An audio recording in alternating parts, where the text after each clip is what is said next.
Good morning. I'm Holly Leahy, Administrator for Lebanon County Mental Health, Intellectual Disabilities Early Intervention Program. I am here to present two different things this morning. So the first are provider contract amendments for fiscal year 2021-2022. We have 9 provider contract amendments. They're all for early intervention and intellectual disabilities, except there is one, mental health. The total is $95,887. All will be covered through our current allocated funds. So we are not seeking any additional county funds to support the amount, again, which is $95,887. Motion to approve. Second the motion. Discussion. All in favor of the motion, please indicate by saying aye. Aye. No same sign, so moved. Thank you. The second item is for the transitional home. We're calling it the cottage at 217 East Weidman Street in Lebanon. It's actually on our property, our MHIDEI property, so it's right by our building. Let me tell you a little bit about this project. For many years, there have been a need identified in Lebanon County for housing for individuals with serious mental illness that have a history of incarceration, as landlords are hesitant to rent to this population. In August 2020, we began researching options for housing and identified the small unused cottage on our MHIDEI property as a potential home for this project. Over the past year and a half, we have worked diligently to further develop a plan and obtain approval to move forward. If I could tell you just a little bit about the home and the project. So Lebanon County MHIDEI receives state and federal funding to serve individuals with serious mental illness, intellectual disabilities, as well as developmental delays. Therefore, all of our funding must be used to serve this population. All individuals considered for this transitional housing would have a diagnosis of serious mental illness and or an intellectual disability. They may also have a history of substance abuse, but would not be considered for residency if actively using any substance. Additionally, we would not accept anyone that would pose a threat to the physical safety of others, nor anyone on Megan's Law. So there would be clear exclusionary criteria for this home that would include no individual will be accepted into the home with behavior that would cause the person to be a threat to the physical safety of others, nor any individual will be accepted into the home that is registered or required to register with the Pennsylvania State Police as a requirement of the Pennsylvania Megan's Law 2 or its successor law as amended. Any individual wishing to be considered for this home would go through an extensive vetting and referral process to ensure that they not only meet the diagnostic criteria of serious mental illness, but also that they would be a good candidate for the home, compatible with the other residents, and safe for our community. This process will include a review of history, current behavior, and an interview with the individual. Although the individuals may be coming to live in the home after incarceration, the individuals will have served their sentence and are free to live anywhere in the community. So if it's not in this home, it will be somewhere in our community. Once thoroughly vetted and approved for residency in the transitional home, each resident will be assigned a housing support case manager through the provider identified for this home. The housing support case manager will be checking in on each resident initially on a daily basis, both in person and by phone, and then lessening frequency as needed. This housing support case manager will be available by cell phone during the week and crisis intervention services available on weekends and holidays. In addition to a specified housing support case manager, each resident will receive individualized services and supports to assist with their diagnosis of serious mental illness and or intellectual disability. This will include medication management with our psychiatrist, blended case management, intellectual disability support coordination, certified peer support services, housing and activity center, home care, and many more. Referrals are made to additional services and supports as needed, identified, and applicable to the individual. All individuals must be capable of independent living skills. This means that they must be able to take care of themselves by making their own meals, keeping their space clean, and taking their medications as prescribed.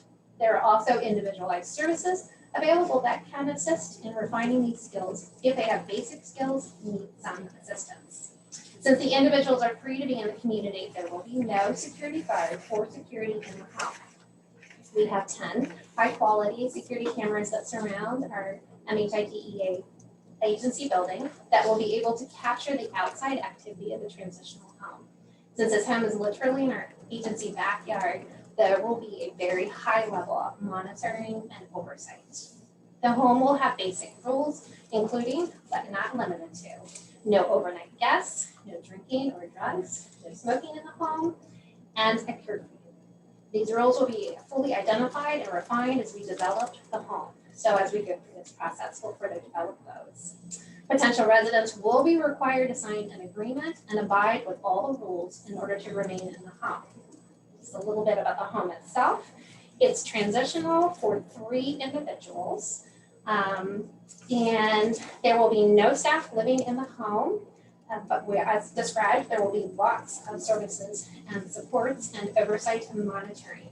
The home itself will allow for 3 locked bedrooms, so they will have their own locked bedroom space, but all the other areas will be common space shared between the 3 individuals. So the living room, kitchen, bathroom, and outdoor space will all be shared. It will be transitional, so I've mentioned that multiple times. That means that they will be able to live here from anywhere from 6 months to 1 year.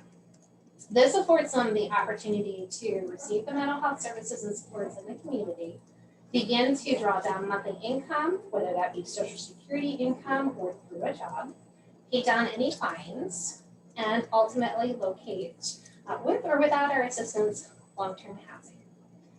They will need to apply for assistance and purchase their own groceries, personal hygiene items, clothing, anything personal that they may need. The mental health funds would only pay for monthly utilities once the home is open.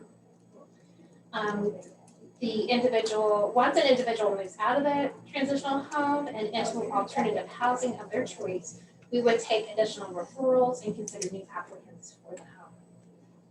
As we went through the process on April 20th of 2022, our Lebanon City Zoning Board approved the zoning of this home for this project, as I just described. We then advertised to solicit bids from general contractors for the necessary home renovations.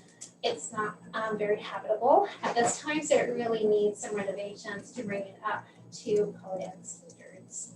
On May 26, 2022, our purchasing agent, Danielle Emmerich, received and opened the bids. We received 1 bid from Woodland Contractors, a general contractor in Lebanon County, in the amount of $162,217. This morning, we are seeking approval from the county commissioners for Lebanon County MHIDEI to execute a contract with Woodland Contractors for the renovations of 217 East Weidman Street in the amount of $162,217.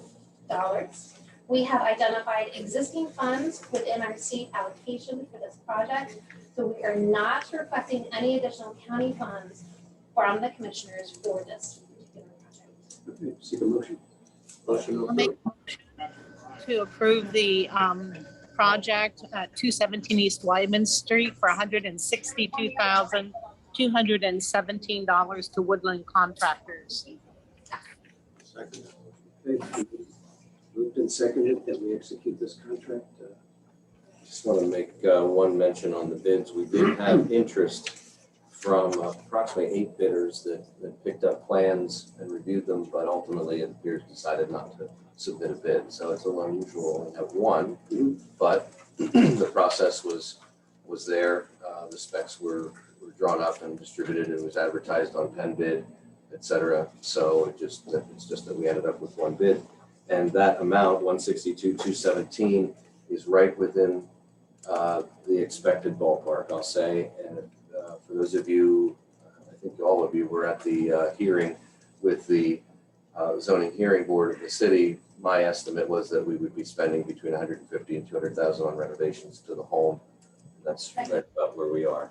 Well, there's local contractor, Woodland, plus all the subs look like they're local as well. Yes. So that's Lebanon County work. So, Sunday.